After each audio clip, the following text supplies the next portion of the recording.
Good day to you. Many people don't know about the whole other side of radio that has to do with the technology that brings the radio signal to the listeners. That is, once the programming leaves the building. So that's what this video is about, to cover for the class that we missed because of the strike. It's loosely called radio operations, and I want to focus on radio operations as they exist outside of a radio building.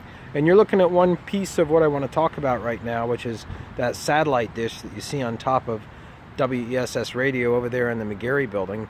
That satellite dish is pointed at a, quote, bird in the sky.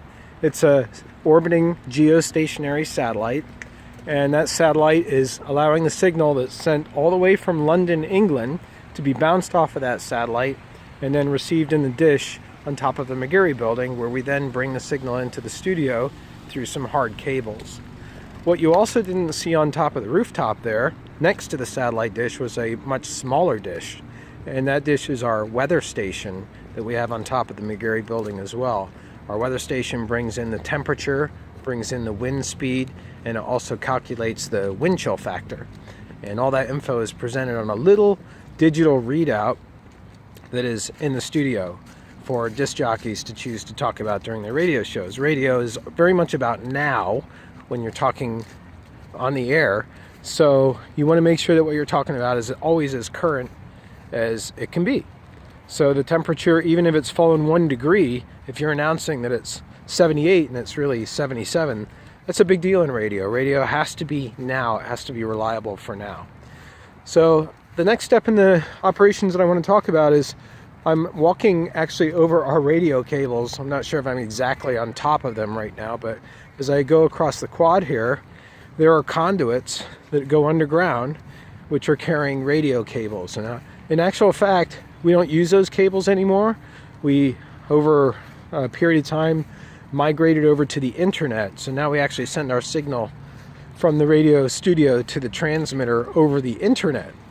But prior to that, it was these cables underground. I know that for a fact because one day there was a huge storm and one of the manhole covers was left open and water rushed down into it and knocked the radio station off the air because of all those cables that we had under there were all suddenly submerged in water.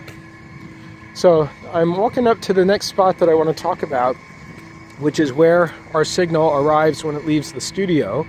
It leaves the studio, as I said earlier, through the internet, and it arrives over to our transmitter. Our transmitter is in the ground floor in a small little closet of the Lenape building. And I'm just going to turn around and show you the antenna for our transmitter, which sits on top of the building. And so if you look over here and you look off in the distance and you see this item up here, right there, with the two orange, as we refer to them, bays, that's all part of our radio antenna. It's a stumpy thing. It's not very big at all. And that's how we get our signal out. It's not exactly the highest point on campus. The highest point on campus is, technically speaking, in terms of what the possibilities are, just over by the University Ridge Apartments. There's a piece of land that kind of rises up, and if we were to build a radio tower, on top of that piece of land, we could be the highest point from campus. And we actually did try that a number of years ago, but the cost was going to be so astronomical. It was going to be somewhere in the neighborhood of $250,000. And so the university did not at that time feel that it could make that kind of financial commitment. So this end is just going to wrap up as I get out of the way of this motorcycle so I can say some comments here to close out. A little bit about radio operations.